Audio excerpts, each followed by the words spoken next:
ओम शांती. आजच्या आपल्या या दुसऱ्या सत्रामध्ये आज विशेष अतिथी आपल्या या ऑनलाईन ग्रुप मध्ये उपस्थित झालेले आहेत. तर सर्वप्रथम आपल्या सर्व ब्राह्मण परिवारातर्फे, सर्व सेंटर तर्फे मी आदरणीय भाईजींचे हे पुष्पगुच्छ देऊन स्वागत करते, त्याचा त्यांनी स्वीकार करावा. आदरणीय भाईजींचा परिचय देण्यापूर्वी मला या ठिकाणी ईश्वराविषयी किंवा ईश्वराने निवडलेल्या रत्नांविषयी थोडंसं बोलावंसं वाटेल. ईश्वर ने भी कीमती रतन म्हणा, ईश्वर ने भी कीमती रतन गिनती को ही बनाए है. जर दुनियेमध्ये रत्न खूप असते, हिरे माणिक मोती खूप असते, तर त्याची किंमत राहिली नसती. ते गिनतीचेच असतात. जे काही अमूल्य रत्न असतात ते सिलेक्टेड किंवा गिनतीचेच असतात. तो ईश्वर ने भी कीमती रतन गिनती के ही बनाए हैं. उन रत्नों में से सबसे कीमती रतन आज हमारे बीच में आए हैं. उन रत्नों में से सबसे कीमती रतन आज हमारे बीच में आए हैं. तो ऐसे आदरणीय भानुभाई जे की विशेष बाबाचे अमूल्य रत्न आहेत, किमती रत्न आहेत. तर अशा या अमूल्य रत्नांचं मी पुन्हा एकदा या ठिकाणी स्वागत करते. आपण थोडक्यात आदरणीय भाईजींचा परिचय या ठिकाणी जाणून घेऊया. आदरणीय भाईजींना जवळजवळ 30हून अधिक वर्षापासून हे ईश्वरी ज्ञान प्राप्त झालं आणि हे ईश्वरी ज्ञानाची गोडी त्यांना लहान वयामध्येच मिळाली.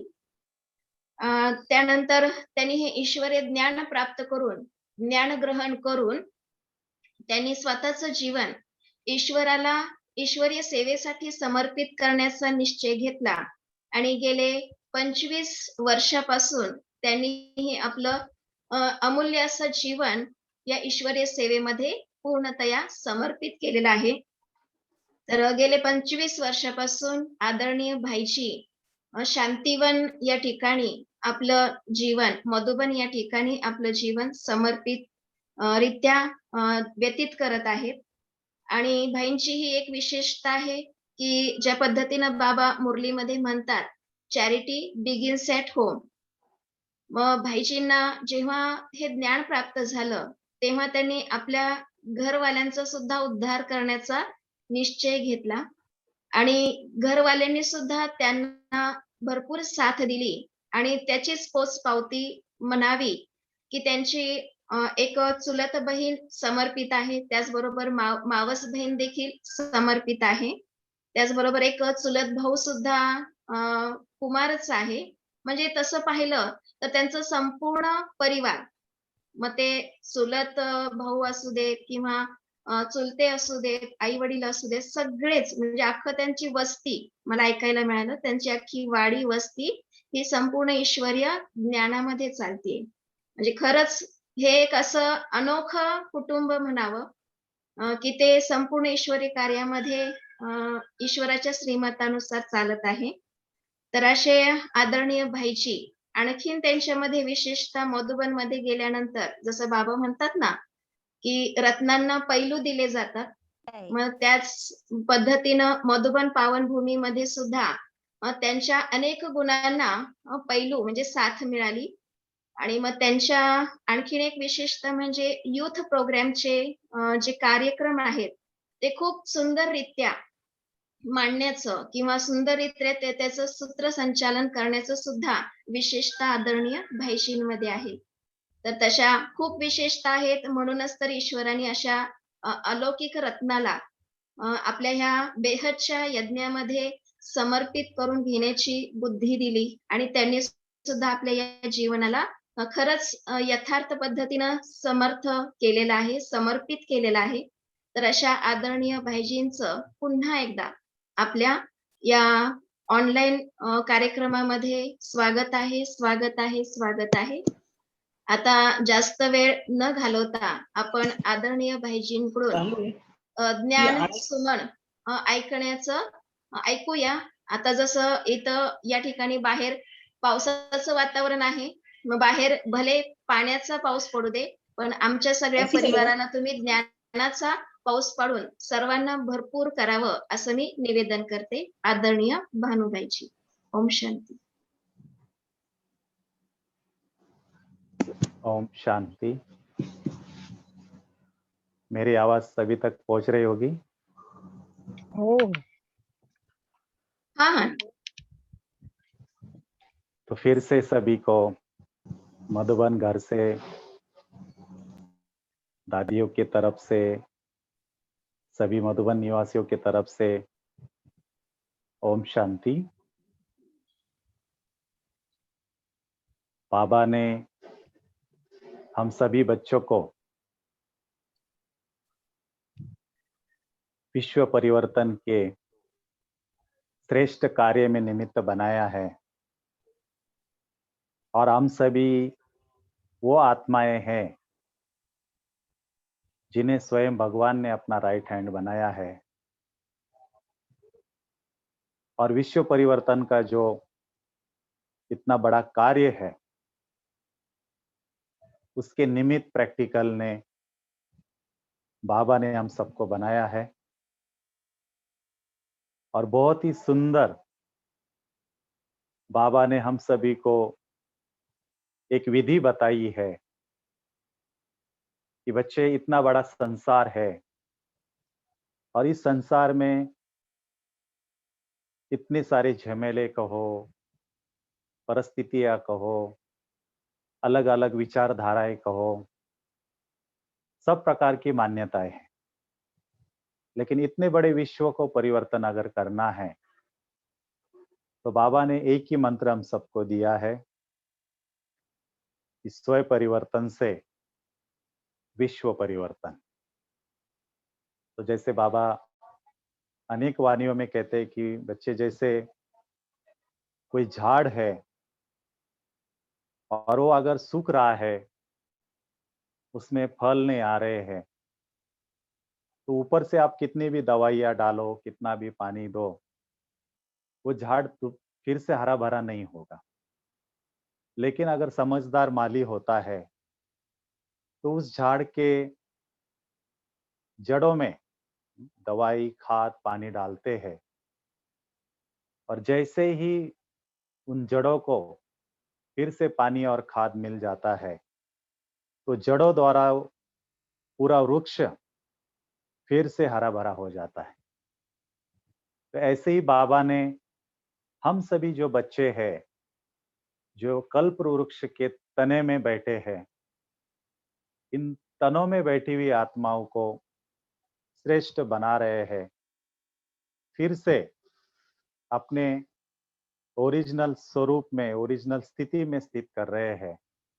तो जैसे जैसे हम सभी आत्माएं अपने संपूर्ण स्थिति के तरफ आगे बढ़ेंगे या संपूर्ण स्थिति को प्राप्त करेंगे, वैसे वैसे प्रकृति के पांचों तत्व कहो, विश्व की सभी आत्माएं, यहाँ तक कि बाबा कहते हैं पंछी प्राणी तक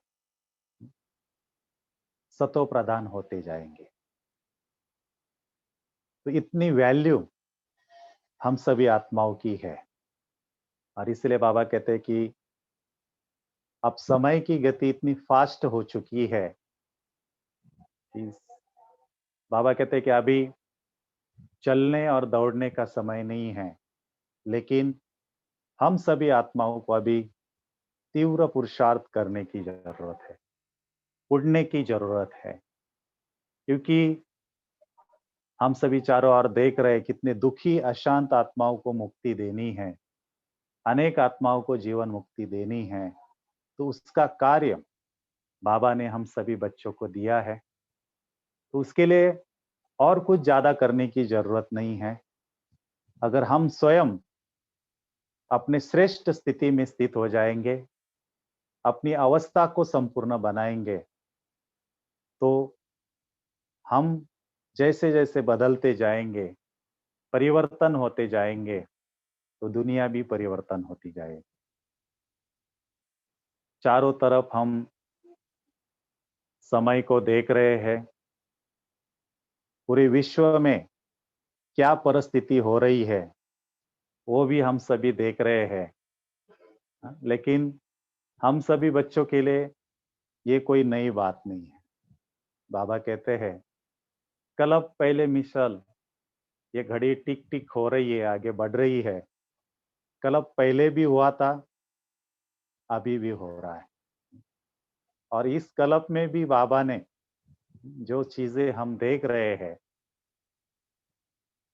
वो सारी चीजें पहले से ही बाबा ने हमें इशारों में दी है, मुरली में सुनाई है कि बच्चे लास्ट समय कैसी परिस्थितियां होगी, कैसा वातावरण होगा, क्या सिचुएशन होगी, और उन परिस्थितियों में पास होना है। तो बाबा ने उसकी भी विधि बताई कि आप बच्चों को कौन सा पुरुषार्थ करना पड़ेगा जिससे आप इन परिस्थितियों में विजय प्राप्त कर सकें। वर्तमान समय हम देख रहे हैं कि दुनिया में तो परिवर्तन हो ही रहा है, लेकिन बाबा भी हम सभी देखते थे कि साकार में सभी बच्चों से मिलते थे, तो साकार पार्ट भी बाबा का 33 साल चला। उसके बाद साकार पार्ट ड्रामा अनुसार पूरा हुआ। उसके बाद अव्यक्त पार्ट बाबा का चला और 50 साल बाबा ने अव्यक्त वाणियों द्वारा हर पॉइंट के गहराई में हम सबको लेके गए। तो कहते हैं साकार मुरली का जो ज्ञान था वो था कोर्स, और जो अव्यक्त वाणियों का जो ज्ञान था वो है रिवाइज कोर्स। और अब हम सभी देख रहे हैं कि वो अव्यक्त पार्ट भी बाबा का पूरा हुआ है, और अब जो पार्ट बाबा का चल रहा है या जो समय चल रहा है वो है रियलाइजेशन का कोर्स। तो अनुभूति करना और अनुभूति कराना यही हम सभी का अभी पुरुषार्थ भी है और यही हमारी सेवा भी है। तो इसीलिए हम सभी देखते हैं कि कई सब सोचते हैं कि अभी मधुबन कब जाएंगे, बाबा से कब मिलेंगे। लेकिन मैं सभी को ये कहना चाहूंगा कि बाबा ने जैसे आज विशेष जो अव्यक्त वाणियां हुई है हमारे, और जिन्होंने भी अव्यक्त वाणियों की स्टडी की है, तो उन अव्यक्त वाणियों में ही आज के समस्या का हल है, और आज के समस्या में क्या करना चाहिए, कैसे करना चाहिए, कैसे चलना चाहिए, वो स्पष्ट रूप से बाबा ने हम सबको बताया हुआ है। और जो जो बाबा ने अव्यक्त वाणी में या साकार वाणी में कहा है तो हम सभी रियलाइज कर रहे हैं। जैसे बाबा ने कहा था बच्चे ऐसा समय आएगा जो आप मधुबन तो क्या सेंटर पर भी नहीं जा सकेंगे, घर से बाहर भी नहीं निकल सकेंगे। तो हम सभी देख रहे हैं कि वो समय हमारे आंखों के सामने है। बाबा ने कहा था ऐसी ऐसी बीमारी आएगी जिसका कोई इलाज नहीं होगा। हम सभी देख रहे हैं कि अभी तक भी इसकी जो कोरोना की लहर चारों तरफ चल रही है उसका कोई भी अभी तक ऐसी दवाई नहीं निकली है जो इस बीमारी से हम बाहर निकल सके। ऐसे ही बाबा ने कहा था कि लास्ट में हम सभी न्यूज़ देखते हैं, चारों तरफ सोशल मीडिया द्वारा जानकारी मिलती है, तो देख रहे कि कंधा देने वाला भी कोई नहीं। कितने भी नजदीक के हो संबंधी हो, कितना भी पैसे वाला हो, कितना भी पोस्ट पोस्ट पोजीशन वाला हो, लेकिन अगर उसको कोरोना होता है तो संबंधी भी साथी भी दूर से ही दर्शन करते हैं, उनको कंधा देने वाला भी कोई नहीं मिलता है। तो जो बाबा ने कहा था वो प्रैक्टिकल में हम सभी देख रहे हैं। तो इन बातों से डरने के बजाय हम सभी को ये रियलाइज करना है कि ये सब समस्याएं तो आ रही है, और जैसे जैसे समय आगे बढ़ेगा, आने वाले समय में और समस्याएं बढ़ेगी। उसके लिए हम सबको अपने आप को तैयार करना है, क्योंकि अभी हम देख रहे हैं कि प्रकृति का एक ही तत्व कहो, वायु तत्व जो कहेंगे, कि वो तत्व ही पेपर बन के आया है। सांस की बीमारी कहो इसको, तो एक ही पेपर पूरी दुनिया में आया है। तो हम सभी देख रहे हैं कि कितनी त्राही त्राही हुई है। सारे घर में बंद है, अर्थव्यवस्था डामाडोल हो गई है। तो सारी बातें हम सभी देख रहे हैं कि कैसे घर में सब ठप पड़ा है सारी दुनिया। तो बाबा कहते हैं आने वाले समय में तो और विकराल परिस्थिति होगी। तो मुझे याद है कि बाबा की एक वाणी थी, अव्यक्त वाणी। उसमें बाबा ने कहा था, बच्चे कि लास्ट समय में एक साथ 8 पेपर वार करेंगे। एक पेपर में हम सभी देख रहे हैं अभी कि क्या हाल है, और जब 8 पेपर वार करेंगे तो दुनिया की अवस्था क्या होगी। जिसको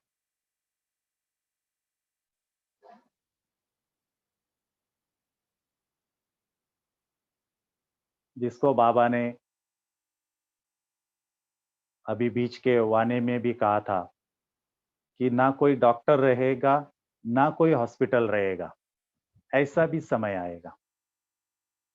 तो जो बाबा ने, मैंने कहा 8 पेपर एक साथ आएंगे, तो हम सभी बाबा की विजय रतन आत्माएं हैं, और हमें अगर इन पेपरों में पास होना है तो कौन से पेपर आएंगे और उन पेपरों में कैसे पास होना है, क्या उसका अभ्यास करें, उसकी तैयारी हम सबको अभी से ही करनी है।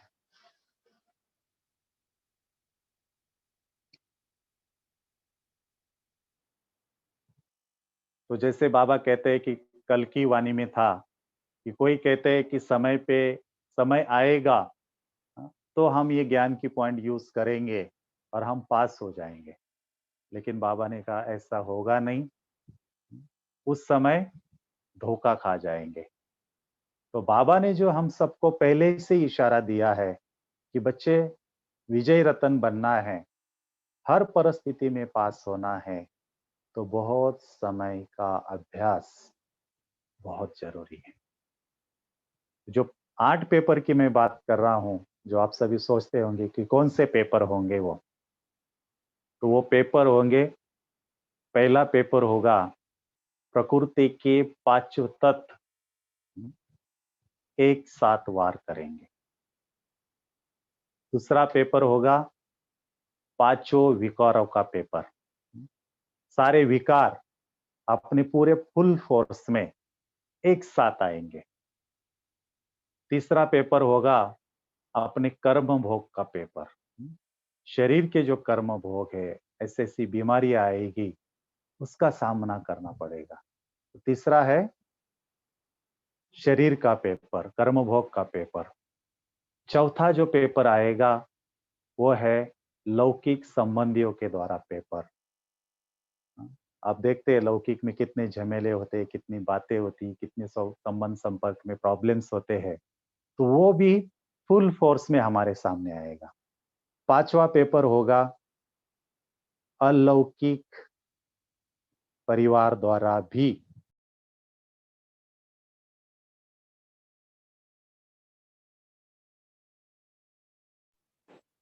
तो ये पेपर भी हमारे सामने आएगा।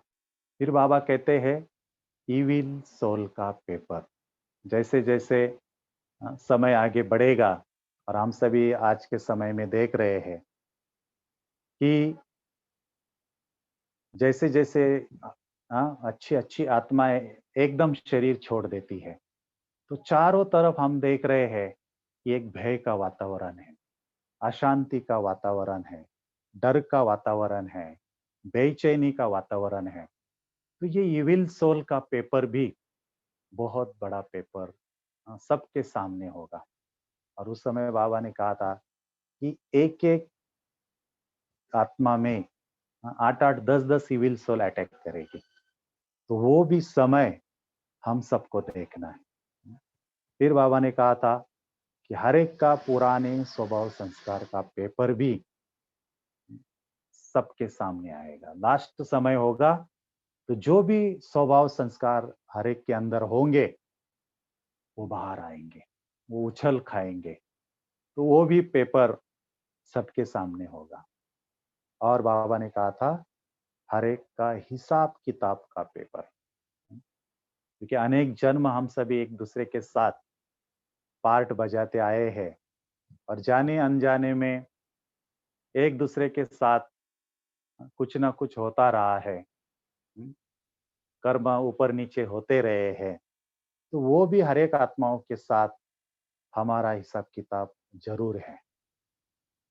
तो बाबा कहते ये 8 पेपर हम सबके सामने आना है और कोई ये नहीं कह सकता कि नहीं मेरे सामने ये पेपर नहीं आएगा। हर एक को इन 8 पेपर को पास करना है और वही आत्माएं इन पेपरों में पास होगी जिन्होंने पहले से ही इसका सामना करने का, इन विघ्नों को खत्म करने का अभ्यास किया है। तो इसलिए मैं आज विशेष इन बातों को आपके साथ चर्चा कर रहा हूं, क्योंकि ये पेपर अभी आने वाले नहीं हैं, अभी शुरू हो गए हैं। हर एक के साथ ये पेपर आना शुरू हो गए हैं। तो इसीलिए हमें वेट नहीं करना है कि नहीं करेंगे, थोड़ा समय ठीक हो जाएगा, थोड़ी सिचुएशन ठीक हो जाएगी तो हम फिर पुरुषार्थ करेंगे, नहीं। मैं आप सबको ये कहना चाहूंगा कि अभी समय ठीक होने वाला नहीं है। एक समस्या खत्म हो जाएगी तो उससे भी 10 गुना बड़ी समस्या कहो या बड़े पेपर हम सबके सामने होंगे। इसलिए जैसी परिस्थिति है, जैसी सिचुएशन है, उस सिचुएशन में रहते हुए अब हमें बहुत श्रेष्ठ पुरुषार्थ करना है, बहुत पावरफुल तपस्या करनी है, क्योंकि बाबा ने ये समय हम सबको इसलिए दिया है क्योंकि आने वाले समय में बाबा ने कहा ना पढ़ाई कर सकेंगे, ना योग कर सकेंगे, ना सेवा कर सकेंगे। तो जो अभी जिन्होंने अभ्यास किया है, जिन्होंने अपनी स्थिति बनाई है, वही लास्ट समय में अनेक पेपरों में पास भी होंगे। और बाबा कहता है आप जो आधार मूर्त आत्माएं हो उनको केवल पास नहीं होना है, लेकिन अनेक आत्माओं को सहारा देना है, अनेक आत्माओं को जीवन मुक्ति देने के निमित्त बनना है। तो हम इस समय की इम्पोर्टेंट को समझे, अपने वैल्यू को समझे कि हम कितनी श्रेष्ठ आत्माएं हैं और बाबा ने हम सबको कितना श्रेष्ठ कार्य दिया हुआ है। तो इस समय को सफल करना है और इस कार्य में आपको बाबा का राइट हैंड बनना है। तो अभी हमें स्वयं के ऊपर विशेष अटेंशन देना है, कुछ विशेष पुरुषार्थ हम सबको करना है। तो क्या हम करें, क्योंकि बात अभी ये है कि केवल मुरली सुनी, क्लास सुना और बहुत अच्छा लगा, अब वो समय नहीं है। अब जो समय है कि हमें प्रैक्टिकल एक्शन प्लान लेकर हमें अपने ऊपर मेहनत करनी है। प्रैक्टिकल वो बातें जीवन में उतारनी भी है और उसके अनुभूति के गहराई में भी जाना है। तो जितना जितना वो प्रैक्टिकल हमारे जीवन में वो बातें आती जाएगी कि गहन अनुभूति में हम चले जाएंगे, तो जो बाबा ने कहा ना कि लास्ट समय में आपका धन भी कोई नहीं चाहेगा, कि धन से भी सेवा नहीं कर सकेंगे क्योंकि उस समय जरूरत ही नहीं होगी, ना वाणी की सेवा आप कर सकेंगे, ना कर्माना सेवा कर सकेंगे। तो जो लास्ट सेवा जो बाबा ने बताई बच्चे, आपके चेहरे और चलन से सबको साक्षात्कार होगा, आप में बाप दिखाई देगा और आप आपके मनसा शक्ति द्वारा दूर बैठे आत्माओं को भी आप शक्ति दे सकेंगे, जिसको बाबा कहते हैं कि मनसा सेवा द्वारा अनेक आत्माओं को आप मुक्ति, जीवन मुक्ति दे सकेंगे, उनको बाबा का संदेश दे सकेंगे, उनको कुछ ना कुछ परमात्म शक्ति की अनुभूति कर सकेंगे।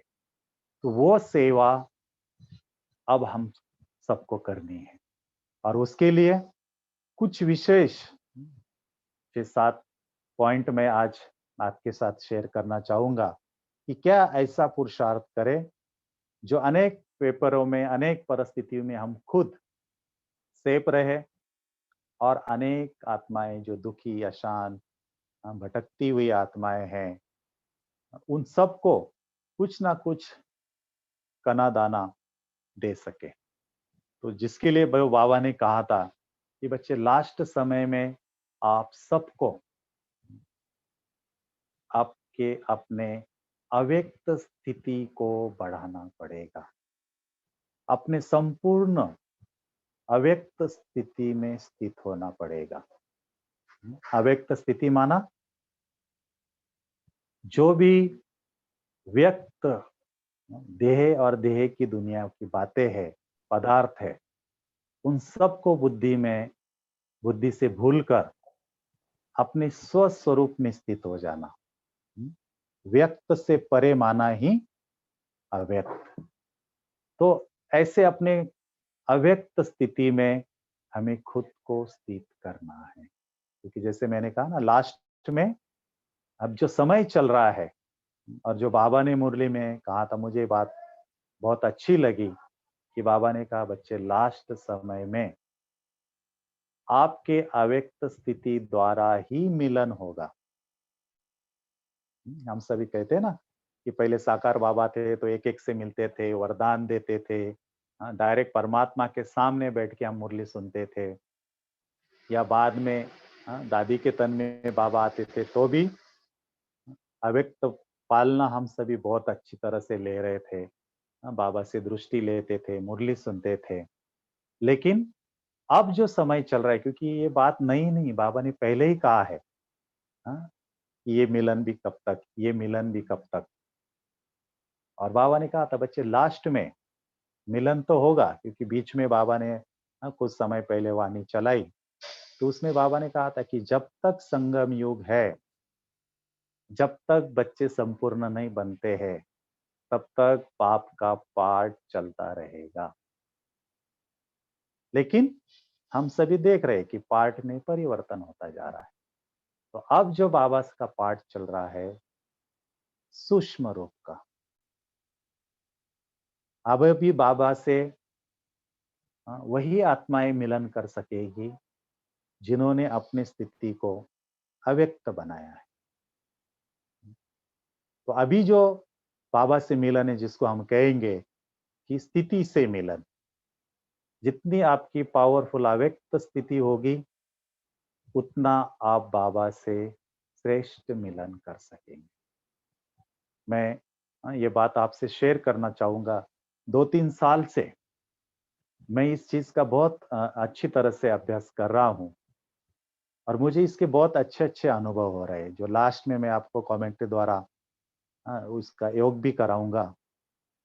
तो अपने अव्यक्त स्थिति में स्थित रहकर, जो बाबा ने कहा था कि अव्यक्त वतन में जाना है, जैसे हमने अपनी अव्यक्त स्थिति बनाई, फरिश्ता स्थिति बनाई और अव्यक्त वतन में चले गए, माना सूक्ष्म वतन में चले गए, और अव्यक्त वतन में जाके स्पष्ट रूप से बाप दादा को फरिश्ते रूप में अपने सामने अनुभव करना है और बाप दादा के सामने खुद भी अव्यक्त रूप में, फरिश्ते रूप में बैठ जाना है। एकदम बाबा के सम्मुख बैठकर बाबा से पावरफुल दृष्टि लेनी है। जो आप शक्ति लेना चाहो वो आप बाबा से लीजिए। फिर बाबा से बातें करिए। जो भी मन में भारीपन है, कोई सेवा करनी है, कोई आपके मन में प्लान है, कोई पुरुषार्थ की बातें है, खुले दिल से आप बाबा से बातें करिए और बाबा से बातें करके एकदम हल्के हो जाओ। और फिर लास्ट में ऐसा अनुभव करिए कि बाबा ने अपना वरदानी हाथ मेरे सर के ऊपर रखा और बाबा मुझे दृष्टि देते हुए वरदान दे रहे। तो बाबा से दृष्टि लेना, बाबा से बातें करना और बाबा से वरदान लेना। तो ये जो मिलन आप करेंगे अव्यक्त वतन में जाके, अव्यक्त बाप दादा से मिलन करना, तो बहुत अच्छी स्थिति आप सबकी बनेगी। अव्यक्त स्थिति द्वारा अव्यक्त वतन में जाना है और अव्यक्त वतन में अव्यक्त बाप दादा के साथ मिलन मनाना है। तो यही मिलन लास्ट तक हमें करते रहना है। जब मधुवन में पाठ चलता है और चलेगा तो इस वरदानी भूमि में हमको तो आना ही है, लेकिन अब घर बैठे सवेरे शाम बीच बीच में जब भी समय मिले, आप सभी इस अव्यक्त मिलन को बढ़ाते रहे, इसका अभ्यास करते रहे। तो आप देखेंगे कि जैसे डायमंड हॉल में बैठकर आपको बाबा से मिलते हैं तो कितनी पावरफुल स्थिति बनती है। ऐसे ही आप अभ्यास करते जाएंगे तो उससे भी अच्छी अनुभूति, पावरफुल अनुभूति आपको इस मिलन से होती जाएगी। तो ये मिलन करना है। और फिर बाबा ने कहा था अव्यक्त मिलन भी अव्यक्त स्थिति से होगा और बेहद की जो सेवा है, मनसा सेवा, वो भी आपके अव्यक्त स्थिति द्वारा होगा। तो इसीलिए पहला जो पुरुषार्थ अभी वर्तमान समय हम सबको करना है वह है अपने अव्यक्त स्थिति को बनाना और अव्यक्त स्थिति बनाकर अव्यक्त वतन में जाकर अव्यक्त बाप दादा से मिलन करते रहना। तो ये स्थिति हमको बढ़ाते जाना है। दूसरा पुरुषार्थ है कि वर्तमान समय अब हम सबको एक बात जरूर करनी है कि अगर हमें अपनी स्थिति बनानी है तो व्यर्थ और नेगेटिव बातों से दूर रहना है। जैसे बाबा ने कल कहा ना, नहीं तो ना हम मनन कर पाएंगे ना मगन अवस्था बनेगी। क्योंकि बुद्धि में अगर हम कचरा भरते रहेंगे, इधर उधर की बातें, संसार की बातें, दुनिया में तो अभी बहुत बढ़ रहा है और हम इसमें ही उलझे रहे तो कुछ भी पुरुषार्थ नहीं कर पाएंगे। इसीलिए बाबा कहता है श्रेष्ठ स्थिति द्वारा श्रेष्ठ अनुभूति करनी है और अंतिम समय में बाबा के डायरेक्शन अगर कैच करने हैं तो अपनी बुद्धि को एकदम क्लीन रखो। और जब अपनी बुद्धि क्लीन होगी तो क्लियर बाबा से कनेक्शन रहेगा। तो क्लीन बुद्धि और क्लियर कनेक्शन, ये दो बातें अगर हमारे जीवन में होगी तो बाबा का हर डायरेक्शन हमें अनुभव होता रहेगा, टच होता रहेगा। 2 दिन पहले मैं एक भाई से ऐसे ही ज्ञान का मंथन कर रहा था, तो उसमें ऐसी चर्चा करते करते ये बात निकली कि सतयुग में जो एक राजा कहीं रहेगा, दूसरा राजा कहाँ रहेगा, विश्व महाराजन कहीं रहेगा, और वहाँ जैसे आज हमने फोन कर दिया, मैसेज कर दिया, मेल कर दिया तो एक दूसरे को मिलने के लिए आ जाते, लेकिन वहां संदेश कैसा एक दूसरे को मिलेगा। तो वहां यही बात होगी जो बाबा ने मुरली में कही है कि आपको यहाँ से मन होगा कि अरे इस व्यक्ति को मिलना है, उसको मिलने के लिए जाना चाहिए, और उधर उस व्यक्ति को भी संकल्प टच होगा कि नहीं इसको भी मुझे मिलना है। तो एक दूसरे को मन में टचिंग होगी संकल्पों की और वो संकल्पों से फिर एक व्यक्ति दूसरे व्यक्ति के पास जाके मिलन करेगा। तो ऐसे ही अंतिम समय में भी बाबा ने कहा ना, ये साइंस के साधन भी धीरे धीरे खत्म हो जाएंगे। जो आज हम ऑनलाइन जूम द्वारा मुलाकात कर रहे हैं, ज्ञान का आदान प्रदान कर रहे हैं, तो ये भी धीरे धीरे जैसे समय बदलेगा ये भी खत्म हो जाएगा। तो उसके लिए हमें अपनी बुद्धि को एकदम क्लीन अभी से ही करते जाना है। व्यर्थ साधारण बातें आप सब जानते हैं, नेगेटिव क्या है, व्यर्थ क्या है, साधारण क्या है, उन बातों में फंसना नहीं है। जितना होता है काम की चीजें की, जितना जरूरी है कर्म में आए, बाकी सब चीजों को भूलकर अंतर्मुक्ता के गुफा में बैठ जाना है। क्योंकि अगर कुछ व्यर्थ देखेंगे, सुनेंगे, पढ़ेंगे तो चिंतन अवश्य चलेगा। इसीलिए पहले से ही उसको ब्रेक लगाना है और व्यर्थ, नेगेटिव और साधारण बातों से हमें अभी सेफ रहना है, अंदर जाने ही नहीं देना है। तो जितना इन बातों से हम सेफ रहेंगे और मुरलियों का मंथन करेंगे, मुरली बार बार पढ़ेंगे, तो अपनी बुद्धि एकदम शांत हो जाएगी, एकाग्र हो जाएगी और बाबा कहते हैं ना क्लीन हो जाएगी। तो फिर हमारा कनेक्शन बाबा के साथ क्लियर रहेगा। फिर देखना कि बाबा कैसे आपको, चाहे कोई विघ्न आने वाला होगा तो उसकी भी टचिंग कराएगा, बचाएगा। कोई सेवा करानी हो तो उसकी भी प्रेरणा बाबा आपको संकल्प द्वारा कराएगा। तो चाहे आपके लौकिक कार्य हो, अलौकिक कार्य हो, कोई विघ्न हो, कोई परिस्थिति हो, प्रकृति द्वारा जो कोई पेपर आने वाला हो, हर चीज पहले से ही आपको टच होगी और उससे हम बच जाएंगे।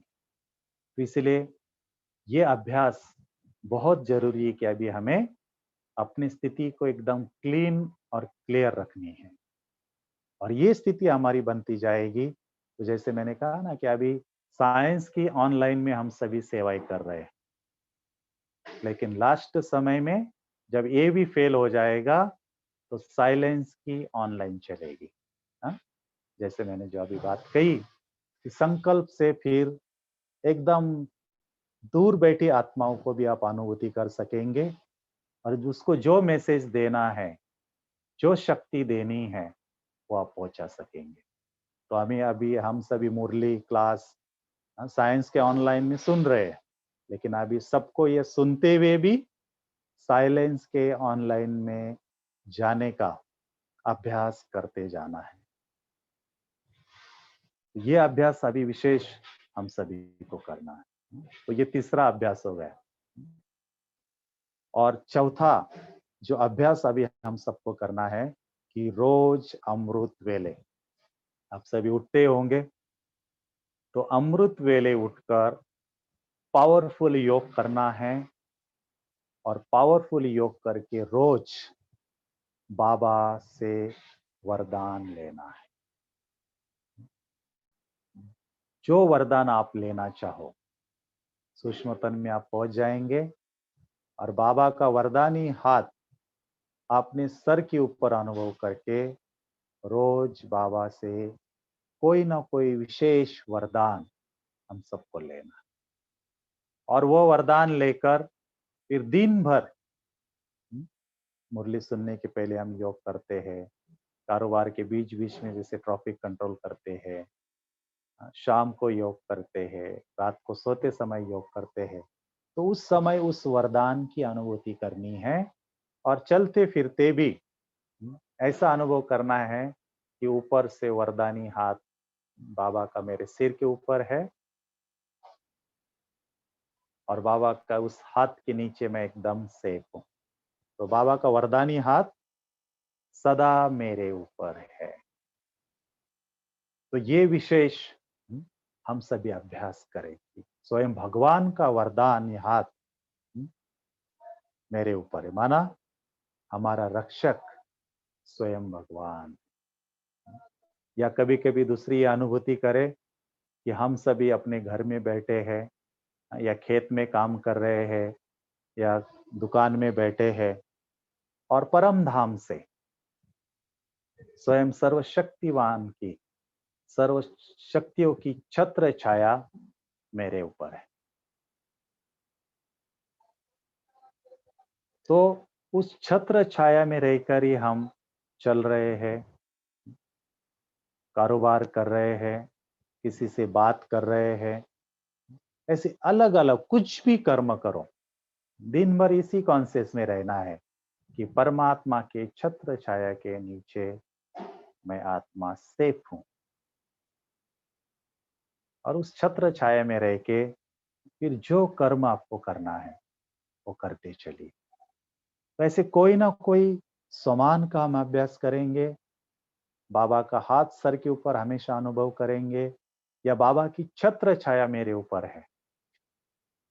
तो ये अभ्यास में हम दिन भर अनुभूति में रहेंगे, कर्म योगी बन के कार्य करेंगे, तो आप देखना कि अनेक विघ्नों से हम बचे हुए रहेंगे, अनेक पेपरों से हम बचे हुए रहेंगे।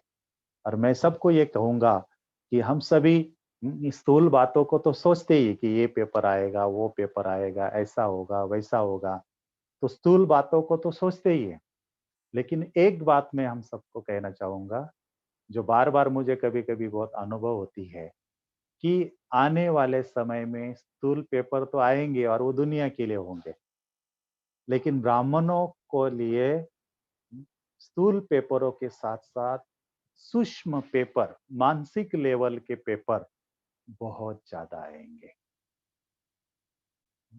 चाहे वो कोई भी बात हो सकती है, कोई सेवा की बात हो सकती है, पोस्ट पोजीशन की बात कहो, मान शान की बात कहो, अपनी विचार की बात कहो, अपने स्वभाव संस्कार की बात कहो, तो ऐसी बहुत बातें होगी जो हम बोलते नहीं हैं, लेकिन अंदर ही अंदर उसका तूफान चलता रहता है।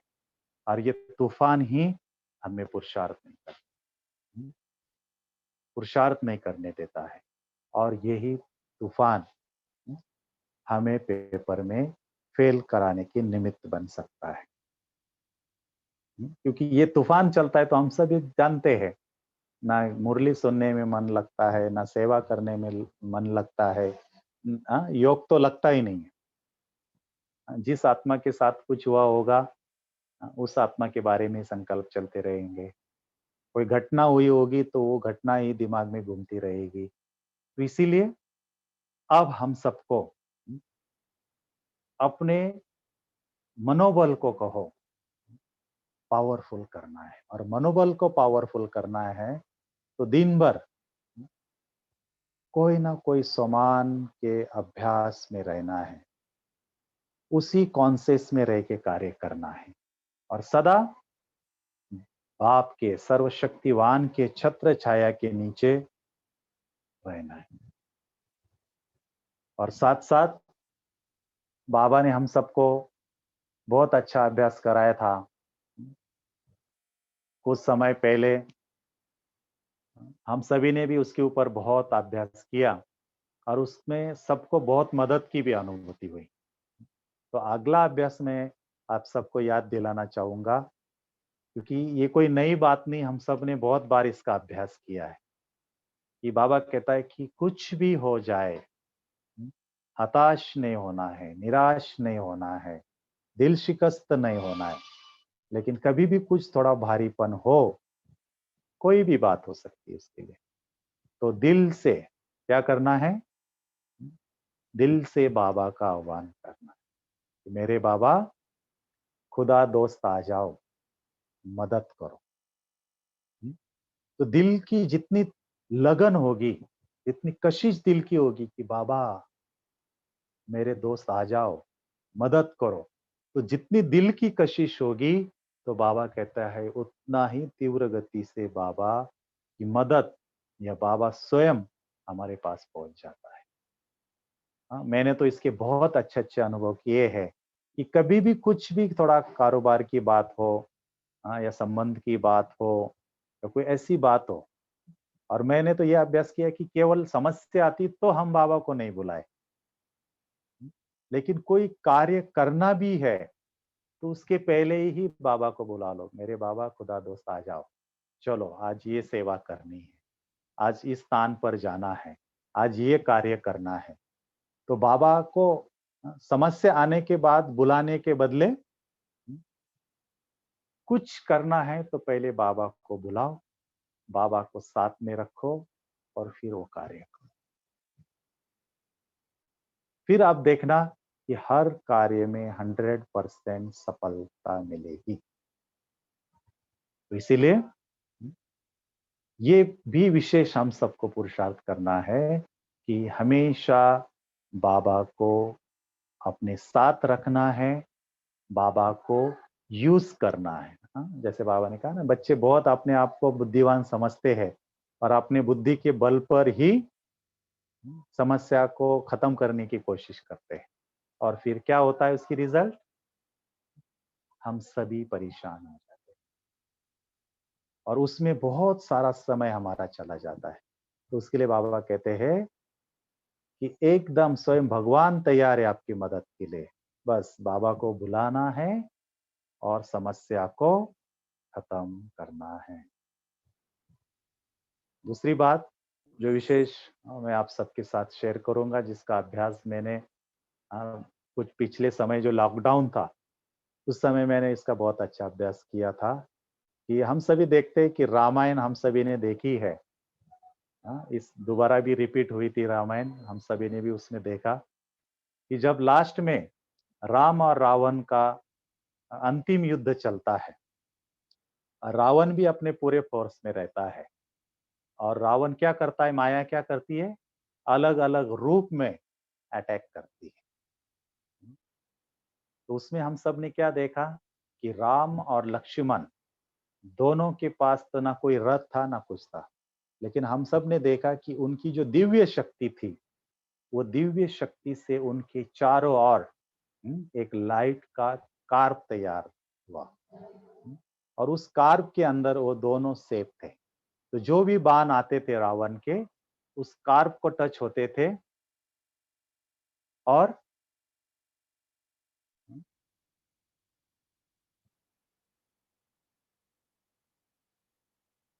वहां वो कार्प को टच होके वो खत्म हो जाते थे। तो हम सभी को भी अभी ये लास्ट समय जब माया का अंतिम वार होगा, तो इस अंतिम वार के समय क्या करना है, अपने पावरफुल स्थिति में रह के बाबा से सर्वशक्तियां लेकर और जो हमारी आत्मा की शक्तियां है, वो जब वाइब्रेशंस के रूप में, प्रकंपन के रूप में चारों ओर फैलती है,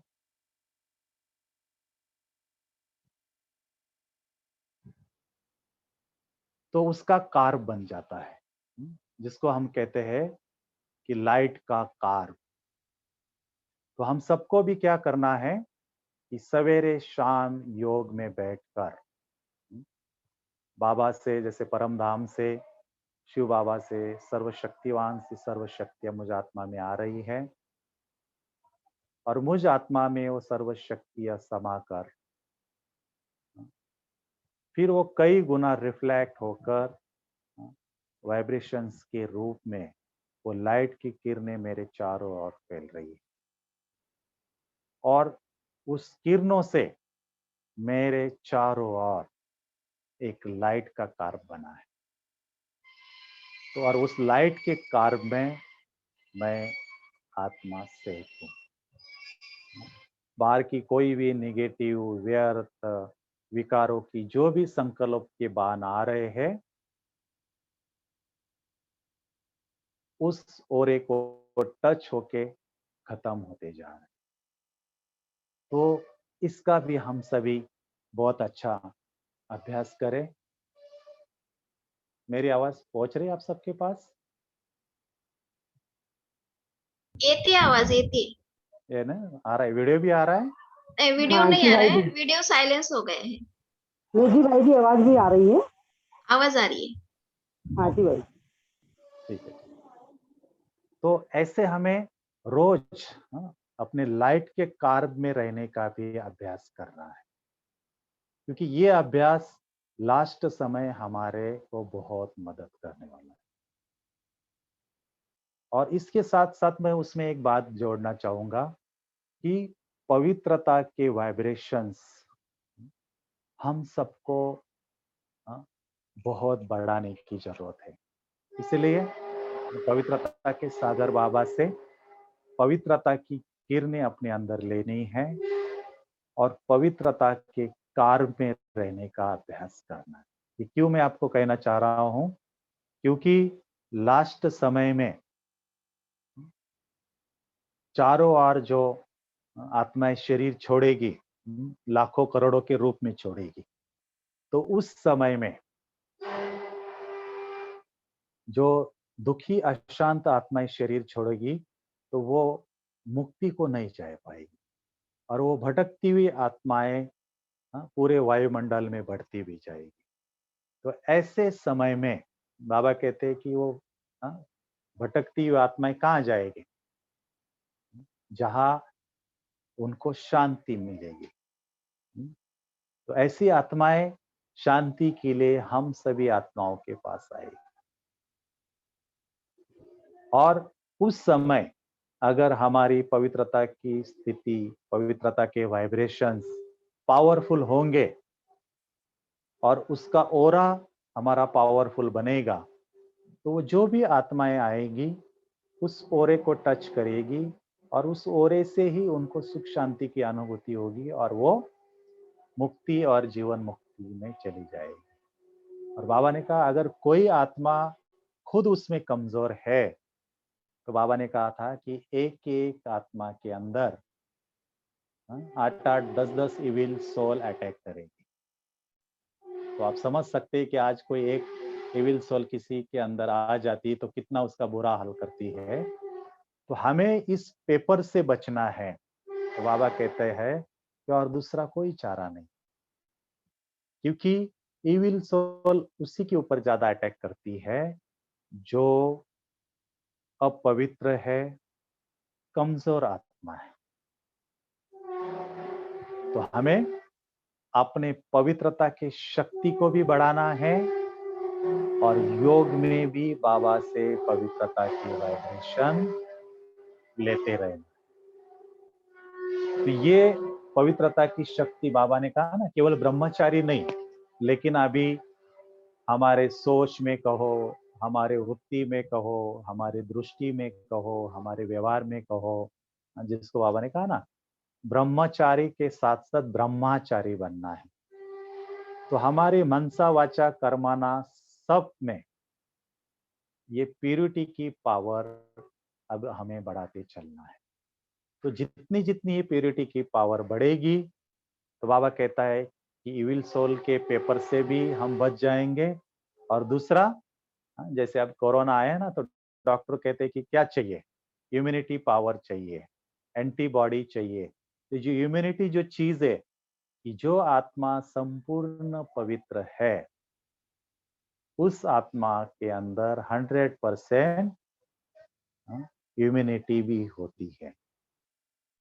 तो वो आत्मा भी जो भी, अभी तो एक ही वायरस आया है, ऐसे तो ना जाने कितनी अभी बीमारियां आगे चल के आने वाली जिसका कोई इलाज नहीं होगा। तो इन बीमारियों से भी, महामारी से भी बचना है तो स्थूल सेफ्टी तो हमें रखनी ही रखनी है, लेकिन अपने शरीर को भी मजबूत करना है, इम्यूनिटी पावर को स्ट्रांग रखना है। तो पवित्रता के शक्ति को भी बढ़ाते जाना है। तो जितनी जितनी ये पवित्रता की शक्ति हमारे अंदर होगी तो इविल सोल के अटैक से भी हम बच जाएंगे और शारीरिक बीमारियों से भी हम बच जाएंगे। इसके लिए योग बल और पवित्रता का बल, ये दोनों बल लास्ट में काम आए। और मैं सबको कहता हूं कि बाबा हमेशा कहते कि बच्चे आप सभी ज्ञान सुनते भी हो, ज्ञान सुनाते भी हो, तन से भी सेवा करते हो, धन से भी सेवा करते हो, तो बहुत अच्छा हम सभी ने तन मन धन से सेवा करके अपना भाग्य बनाया है। लेकिन बाबा ने कहा कि बाप को नई दुनिया की स्थापना करने के लिए कौन से बल की सबसे ज्यादा जरूरत है या कौन सी मदद बाप को हमसे चाहिए। तो हम सभी जानते हैं बाबा ने कहा था कि योग बल और पवित्रता का बल, इन दो बलों की सबसे ज्यादा जरूरत विश्व परिवर्तन के कार्य में बाबा को हमसे चाहिए। तो बाकी सब कार्य हम कर रहे हैं, लेकिन जो अभी वर्तमान समय दूसरे कार्य हम ज्यादा कुछ नहीं कर सकते। तो कई लोग सोचते हैं कि अब क्या करें, कुछ कर ही नहीं सकते, घर में खाली बैठे हैं। मैं कहता नहीं, असली सेवा तो अब शुरू हुई है। तो कुछ नहीं कर सकते, लेकिन हम अपनी पवित्रता के बल को जितना बढ़ाएंगे और योग के बल को जितना बढ़ाएंगे, तो सबसे ज्यादा मददगार बाबा के कार्य में हम होंगे। तो बाबा का कार्य भी श्रेष्ठ होता जाएगा और अनेक आत्माओं को हम सहारा दे सकेंगे, मदद दे सकेंगे। तो इसीलिए जो विशेष पुरुषार्थ अभी हम सबको करना है कि कम से कम 3 से 4 घंटा बैठकर हम सबका भी योग होना चाहिए, क्योंकि समय अभी हम सबके पास है। तो जितना हो योग बल को हम बढ़ाए और पवित्रता के बल को भी अब हमको बढ़ाते जाना है।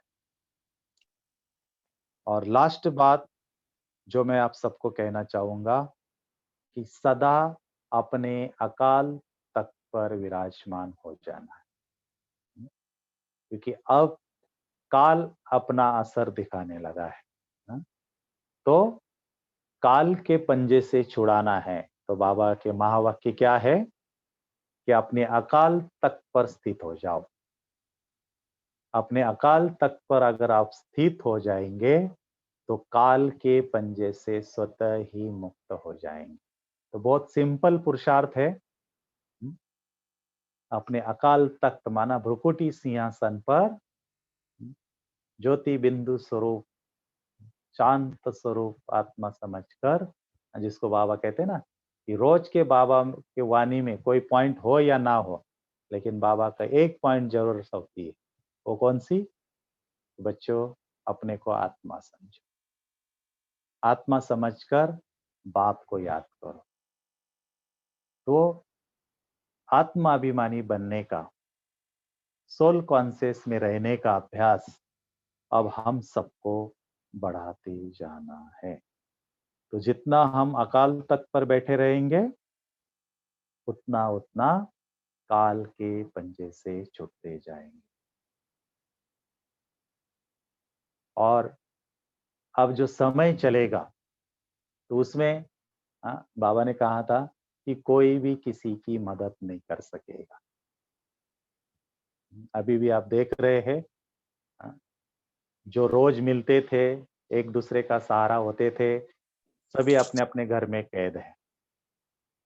तो आने वाले समय में कोई भी किसी को सहारा नहीं दे पाएगा। आपके पास कितना पैसा भी हो, साधन भी हो, कितनी पोस्ट पोजीशन भी हो, कितने भी आपके संबंधी हो, लास्ट का समय ऐसा आने वाला है कि कोई भी किसी के काम नहीं आएगा। तो बाबा कहते हैं ना व्यक्ति काम आएगा, ना कोई वस्तु काम आएगी, ना साधन काम आएगा। तो ऐसे समय में हमें अपने आप को संभालना है, खुद का मददगार बनना है। और उसके लिए बहुत सुंदर अभ्यास बाबा ने हम सबको बताया हुआ है। अगर ये अभ्यास हमारा हो जाए तो और किसी की भी मदद हमको लेने की जरूरत ही नहीं पड़ेगी। और वो अभ्यास है कि अपने आप से बातें करना और बाबा से बातें करना। तो बहुत सुंदर अभ्यास है। आप सभी इसका प्रैक्टिकल अभ्यास करेंगे कि जब भी योग में बैठेंगे, आत्मक स्वरूप का अभ्यास में बैठेंगे और अपने आप से बातें करना शुरू करिए। अपने आप से बातें करना और अपने आप को खुद समझाना। जैसे कोई समस्या लेकर हमारे सामने आता है तो हम देखो कि कितना प्यार से या कितना ज्ञानी बनकर उनको कितनी अच्छी अच्छी बातें समझाते हैं। ऐसे ही बाबा कहता है कि जब साक्षी होके खुद को समझाना आना चाहिए। इसको कहते हैं अपने आप से बातें करना। जब खुद को खुद समझाना आप आ जाएगा, इसका अभ्यास आपको हो जाएगा, तो और किसी की भी जरूरत आपको नहीं पड़ेगी। तो खुद को खुद समझाना या खुद से बातें करना माना, बाबा ने हम सबको समझाया है कि आत्मा में मन और बुद्धि, ये दो सूक्ष्म कर्मी इंद्रिया है। तो मन का काम है संकल्प और बुद्धि का काम है कि उसको रॉ मटेरियल देना। तो बुद्धि के अंदर कोई बातें उछलती है और मन उसके ऊपर सोचना शुरू कर देता है।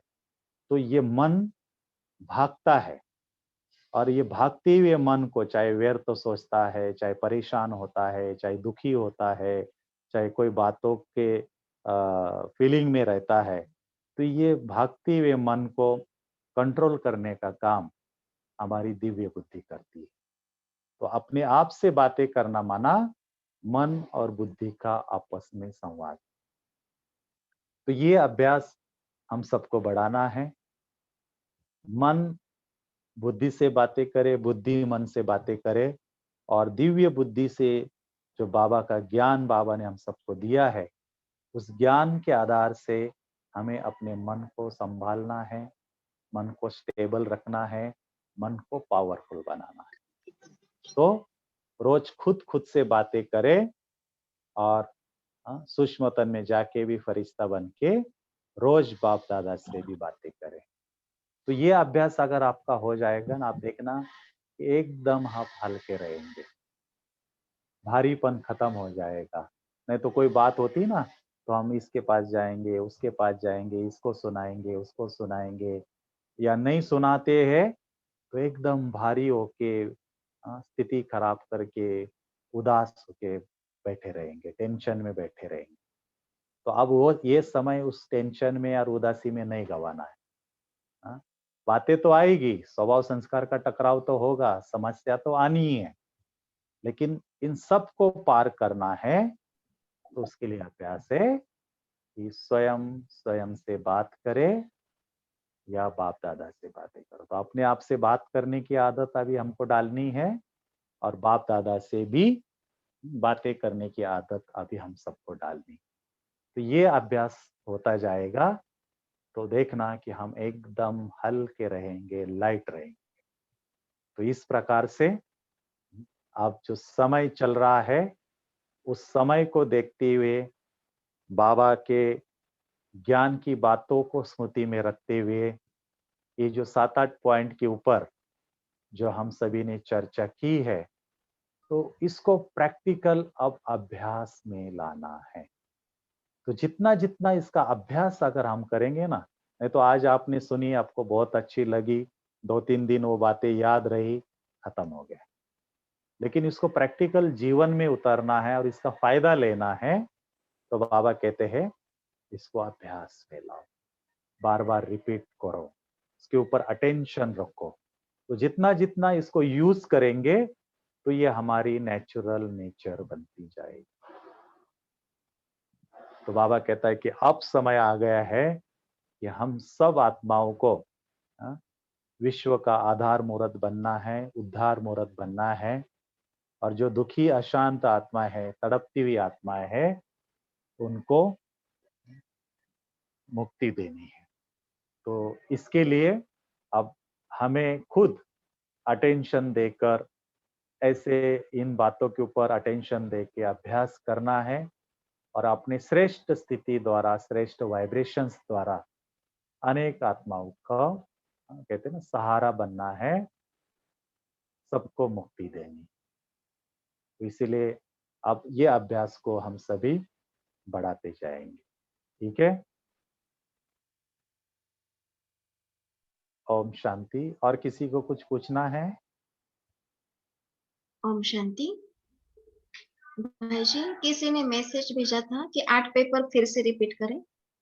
अच्छा, 8 पेपर रहेंगे। एक तो प्रकृति के 5 तत्वों का पेपर रहेगा, 5 विकारों का पेपर रहेगा, इविल सोल का पेपर रहेगा, अपने स्वभाव संस्कारों का पेपर रहेगा, शारीरिक बीमारियों का पेपर रहेगा, लौकिक संबंधियों द्वारा पेपर आएंगे, अलौकिक आत्माओं द्वारा भी पेपर आएंगे, और अपने खुद के स्वभाव संस्कार द्वारा पेपर। तो ऐसे ही 8 पेपर आने वाले समय में हमारे सामने आएंगे, और हम देख रहे हैं कि केवल कोरोना नहीं आया है, लेकिन ये स्वभाव संस्कार का जैसे आर्थिक पेपर जिसको हम कहेंगे, वो भी सबके सामने आ रहे हैं। सबके स्वभाव संस्कार भी उछल खा रहे हैं, हिसाब किताब का भी पेपर आएगा। तो 8 हो गए पूरे? जी। अच्छा, और कुछ पूछना है किसी को? किसी को कुछ सवाल हो तो भले हैंड रेज कर सकते हैं, पूछ सकते हैं। वैसे तो मुझे लगता है कि भाई जी ने जो अभी 1 घंटे में ज्ञान रत्नों की बारिश की है, तो उसमें सभी के सवालों के जवाब मिले हैं। उसमें से एक सवाल बहुत बड़ा था और मुख्य था कि हमें मधुबन में जाने को कब मिलेगा। तो बहुत बार पूछते हैं कि दीदी कब मधुबन लेके जाएंगी। तो भाई जी ने उसका भी जवाब दे दिया है। मुझे लगता है सभी को उसका जवाब मिल ही गया होगा। बिल्कुल। और और भाई जी ने मैं तो ये कहना चाहूंगा कि बाबा ने हम सबको 4 धाम की ड्रिल सिखाई हुई है। तो हाँ रोज जी, अपने फरिश्त स्थिति द्वारा बाबा के कमरे में भी जाए, झोपड़ी में भी जाए, हिस्ट्री हॉल में भी जाए, शांति स्तंभ में भी जाए, और डायमंड हॉल में भी आना चाहे तो वेलकम है। तो जो ये अभ्यास करेंगे अभी, स्थूल चीजें अभी धीरे धीरे खत्म होती जाएगी, बंद होती जाएगी।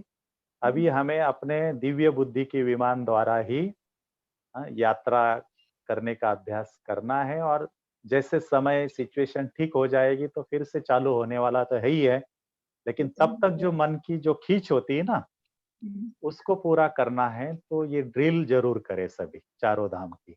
तो सभी को ऐसा महसूस होगा कि हम जैसे मधुबन में ही बैठे हैं।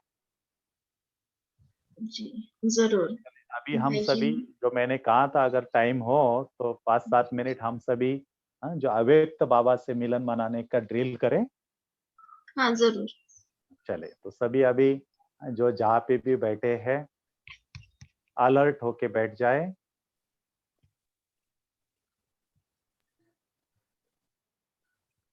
और 1 सेकंड में अपने मन और बुद्धि को चारों ओर से समेटते हुए अपने भ्रुकुटी सिंहासन पर स्थित हो जाइए, और देखिए अपने आप को कि भ्रुकुटी के मध्य में मैं ज्योति बिंदु स्वरूप आत्मा हूं।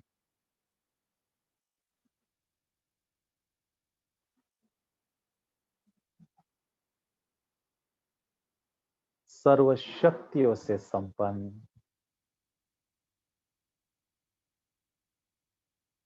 मैं पावरफुल मास्टर सर्वशक्तिवान आत्मा हूं। तो देखिए अपने भ्रुकुटी में सर्व शक्तियों से भरपूर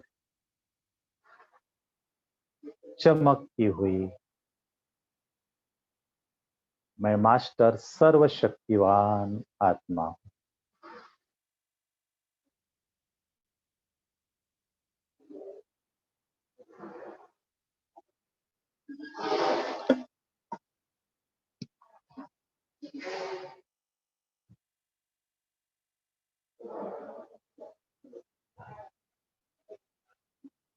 तो अपने भ्रुकुटी के बीच में अपने आप को स्पष्ट रूप से देखें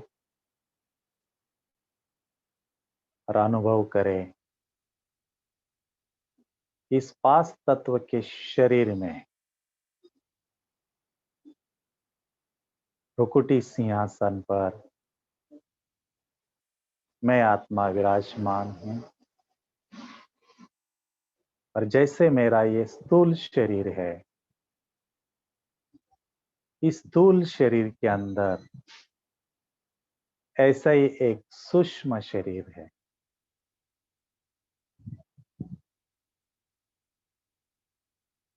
तो सभी देखे स्थूल शरीर, उस स्थूल शरीर के अंदर एक लाइट का सूक्ष्म शरीर, और इस सूक्ष्म शरीर के अंदर मैं मास्टर सर्वशक्तिवान आत्मा विराजमान।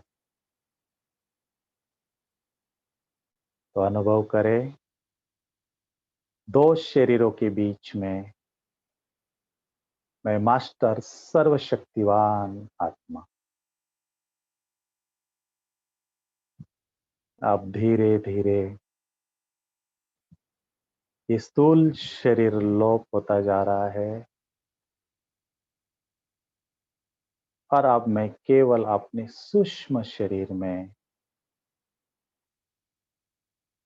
फरिश्ते रूप में मैं मास्टर सर्वशक्तिवान आत्मा शक्तियों का फरिश्ता बन गई।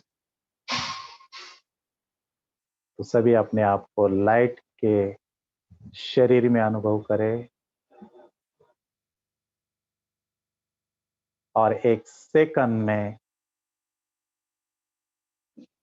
मैं फरिश्ता पहुंच गया हूं सूक्ष्म वतन में। तो सभी अपने आप को लाइट की दुनिया में अनुभव करें। चारों ओर सफेद ही सफेद लाइट है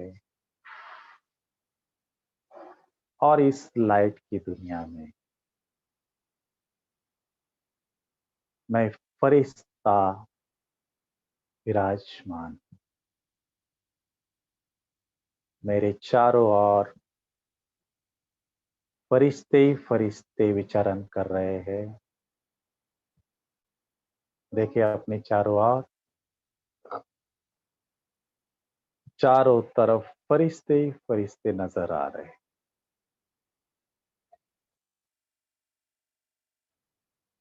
तो ऐसे फरिश्तों की दुनिया में मैं मास्टर सर्वशक्तिवान फरिश्ता पहुंच गया हूं। और आप चले देखे मेरे सामने स्वयं बाप दादा भी फरिश्ते रूप में विराजमान हैं।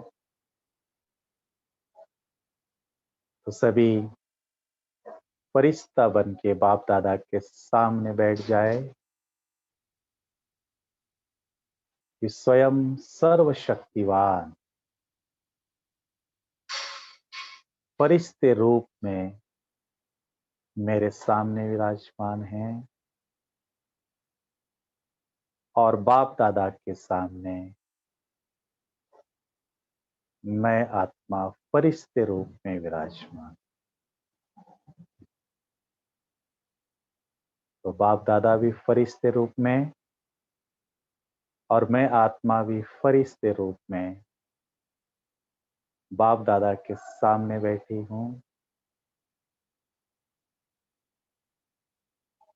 और आप सभी फरिश्ता बन के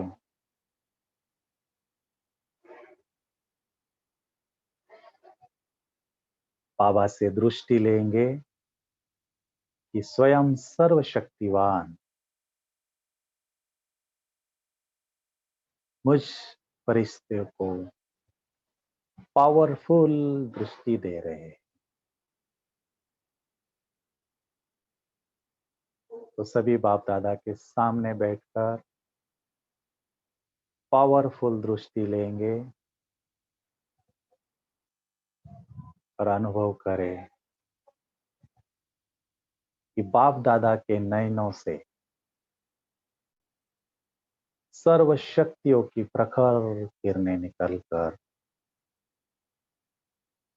मुझ फरिश्ते के ऊपर पड़ रही है और उस प्रखर किरणों से मैं फरिश्ता पावरफुल होता जा रहा हूं।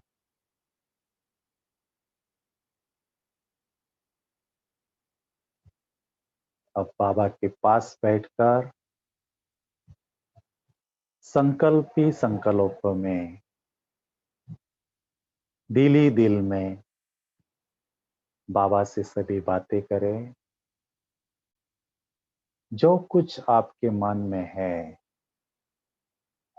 जो भी भारीपन हो, जो भी समस्याएं हो या जो भी प्लानिंग हो,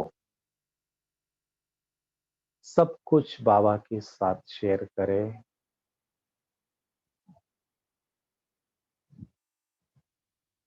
महसूस करें कि जैसे जैसे मैं बाबा को सुना रहा हूं, बाबा भी मुझे कुछ कह रहे हैं। तो दिल ही दिल में बाबा से बातें करते रहिए और सब कुछ उस प्रभु को अर्पण कर दीजिए कि बाबा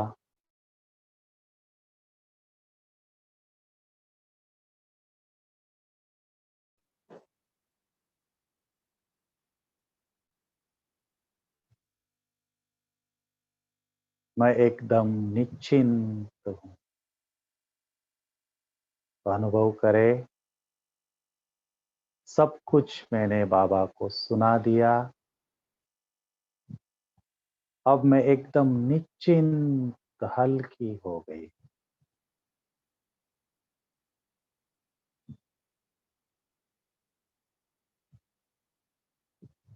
अब अनुभव करें सभी कि स्वयं सर्वशक्तिवान ने अपना वरदानी हाथ मेरे सर के ऊपर रखा।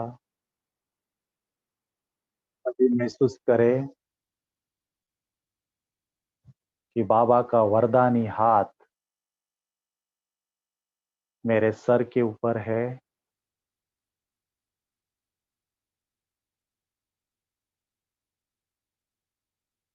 और बाबा मुझे वरदान दे रहे हैं। बच्चे, सर्व शक्तियों से संपन्न मास्टर सर्वशक्तिवान भव। तो ले ले सभी बाबा से वरदान और अनुभव करें जैसे बाबा ने मुझे वरदान दिया। बाबा के नयनों से तो सर्व शक्तियों की किरणें निकलकर मुझ में समा रही है। बाबा के वरदानी हाथों से भी सर्व शक्तियों की लाइट मेरे सूक्ष्म शरीर को शक्तिशाली कर रही है। तो बाबा के नयनों से भी और बाबा के वरदानी हाथ से भी सर्व शक्तियां मुझ में समाती जा रही है और मैं सर्व शक्तियों से संपन्न आत्मा बन गई। तो निरंतर बाबा से उस शक्तियों की किरणें लेते रहे। तो बाबा से मिलन मनाकर, बाबा से दृष्टि लेकर अब मैं आत्मा फिर से अपने स्थूल शरीर में प्रवेश कर रही। देखिए अपने आप को भ्रुकुटी सिंहासन पर और अनुभव करें कि मैं आत्मा भी सर्व शक्तियों से संपन्न बन गई हूं। मेरा सूक्ष्म शरीर भी सर्व शक्तियों से चमक रहा है और मेरे स्थूल कर्मी इंद्रियों के अंग अंग भी एकदम स्वस्थ और शक्तिशाली हो गए। ओम शांति।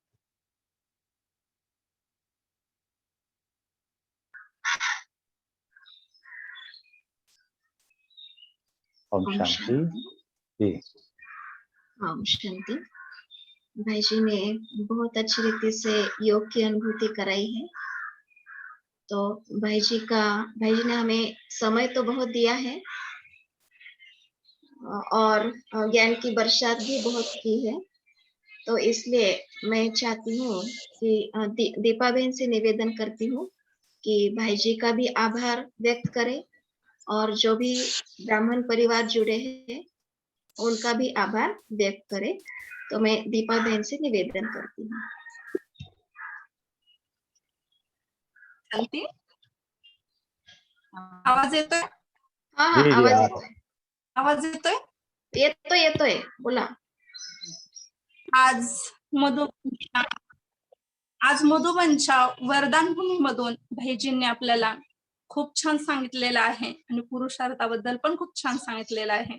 अशा भाईजींचं खूप खूप धन्यवाद आणि सर्व ऑनलाईन ऐकणाऱ्या भाई ब्राह्मण परिवारांचं पण खूप खूप धन्यवाद। क्रांती दीदी, स्वाती दीदी आणि वैशू दीदी ह्या तिन्ही दीदींचा पण खूप खूप धन्यवाद। जसं म्हटलं जातं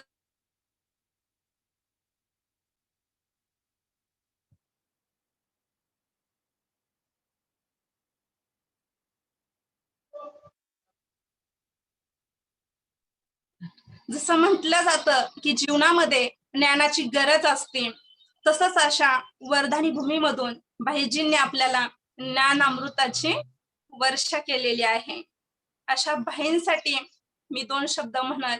दुपारच्या भाषणात पाहुणे बोलले खास, संदेश दिला मोलाचा, विश्वास वाढवला आमचा। अशा भाईजींचे पुन्हा एकदा खूप खूप धन्यवाद, खूप धन्यवाद। ओम शांती। ओम शांती। दीपा बहनचे सुद्धा खूप खूप धन्यवाद आणि आदरणीय भाईजींचे सुद्धा धन्यवाद। भाईजींचा व्हिडिओ तेवढा सायलेंट झालाय, नंतर भाईजी काही दिसले नाही। परत ट्राय करू शकताय का? आता विदाई घेऊया। सगळेजण आपापले मुखडे दाखवतील भाईजींना। भाईजींना दिसतायत का सगळे? हो तुमचे फोटो दिसतोय मला। अच्छा, माझा एकटिका सगळ्यांचा? नहीं आपका ही दिख रहा है, सभी ने शायद ये ब्लॉक किया होगा ना वीडियो। नहीं, सभी अभी खोलेंगे, खिड़कियां खोलेंगे अपने अपने। खिड़कियां खोलेंगे तो शायद हो सकता है कि दिखाई दे। हाँ, सभी अपने अपनी खिड़कियां खोले और भाई जी को अपने मुखड़े दिखाए और ऐसा अनुभव करें कि हम भी अभी मधुबन पावन भूमि में पहुंच गए हैं और विशेष रोटी डिपार्टमेंट में अभी शाम की रोटियों की सेवा कर रहे, ऐसा अनुभव करें। सभी भाई जी को ओम शांति करें। ओम शांति भाई। ओम शांति। सभी को, माताओं को, भाइयों को बहुत ओम शांति। आज देखो नेचर ने भी पेपर लिया, बहुत भाईजी का इधर ज्ञान की बरसात शुरू हुई और बाहर पानी की बरसात शुरू हुई, तो बहुत सारी आत्माएं जुड़ नहीं पाई। जी जी जी, वो मौसम भी अभी ऐसे ही चलना है ना। हाँ ना। जी। चलो आपको भी बहुत बहुत धन्यवाद जो आप सभी ने सेवा का चांस दिया। ऐसे ही कभी चांस देते रहे तो अलग अलग टॉपिक पे जुड़ सकते हैं बीच बीच में। ओम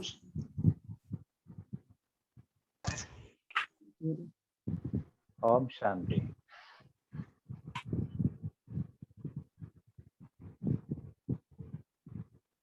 ओम शांति।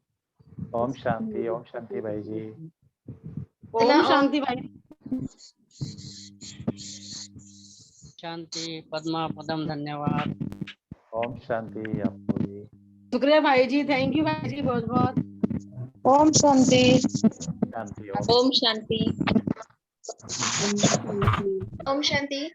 ओम शांति। भाई बोलते शायद वो अभी मौसम के कारण सभी हाँ, कनेक्शन नेटवर्क का थोड़ा प्रॉब्लम हो रहा है। प्रॉब्लम। हाँ जी, हाँ जी। चलो ठीक है। चलो दीदी, बहुत बहुत धन्यवाद ओके, आपको भी। ओम ओम शांति। शांति। ओम शांति। ओम शांति।